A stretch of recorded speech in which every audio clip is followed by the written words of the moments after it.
Jackson Orr.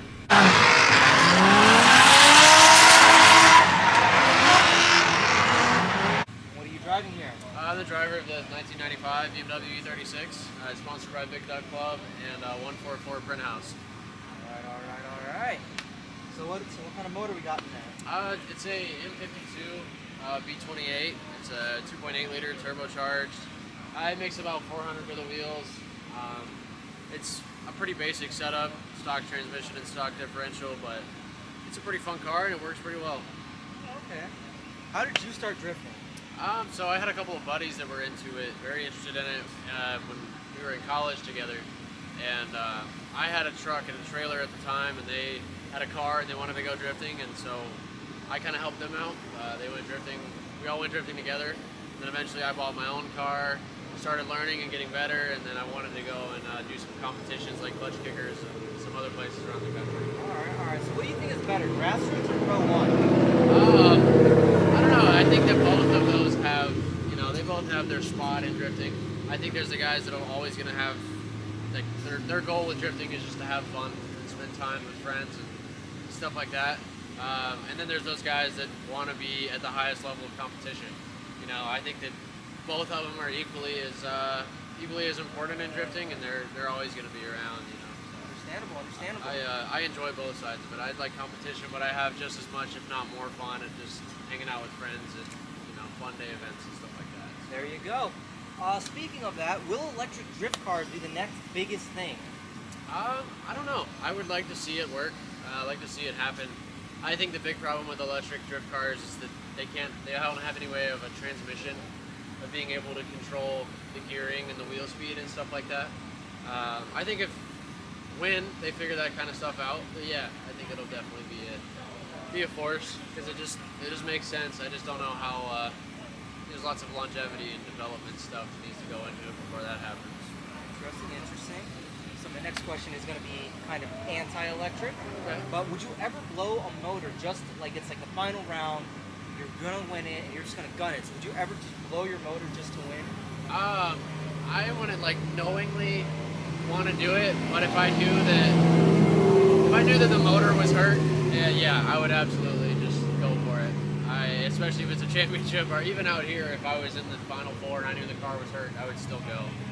I would still do it. And that's just, I think, the nature of us wanting to win. So I respect that decision right there. Yeah. What are some underrated drift platforms out there that no one ever gets into, or they're just completely obscured by S chassis, E36, E36? I think, so my first drift car was actually a Corvette C4. It was an 86 Corvette. And I think I've seen like 3 or 4 guys across the country drifting them. I mean, they're not great cars, I guess, but for the money, you can get into one for about $3,500, $3,000. And then just the same idea as everything else, a welded diff and a handbrake, and you can go out and drive it. But I think cars like that, cars like the Fox bodies, just kind of the more obscure stuff, I think is a lot of potential, and I think they're kind of overlooked. I think the Mustangs are really kind of coming into the scene now.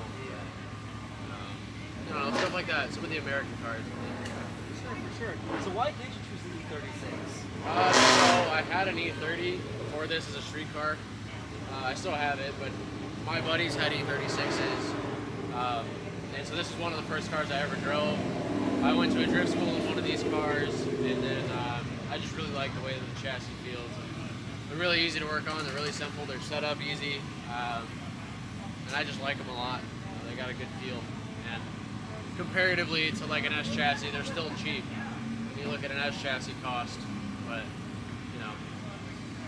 kind of everyone's preference. What is your dream car build? That's a tough one. I got a bunch of them. Honestly, I think something exotic as a drift car, like a Lexus RCF or something along those lines. That's kind of like one of those things I've always wanted to do, but I don't know. That stuff's expensive and not very feasible to maintain, so I don't know. I think Ferrari F40 would be very cool to own one day, but that's a whole lot of money. I got to be really successful with this if I'm gonna get one of those. Oh yeah. Is low horsepower good horsepower to start drifting, or high horsepower? Absolutely. I think if you start drifting with really much more than like if your first drift car has over 300 horsepower, I think you're just doing a detriment to yourself, honestly. I think they like the 350Zs, the E36s, E46s. I mean, there's a lot of cars in that range stock, but I think that that's tremendous to learn with because I think if you can drift 200 horsepower, you can drift 1,000 horsepower. You just have to figure out the nuances in between, and I'll obviously learn as you go. But I think that low power is the way to start. Low power and a welded diff and a seat, I think, are the most important things to really start drifting. Just go drive the car. All right. Seat time is king. That's good. Best car you've ever driven? This one. This one? Yep. That was an easy answer. And for my final question, who's your biggest rival? I honestly don't have any rivals. I really don't. Really? I really don't. I'm out here to have a good time. I mean, I haven't been competing with some of these guys over and over again to the point that like every time I meet this certain guy, I lose. But you know, I don't really have any rivals. It's a good community. I'm just out here trying to show off. So. All right, I respect that, man. All right, well, go out there, have some fun. Thank you. Drift hard, all I right? appreciate it.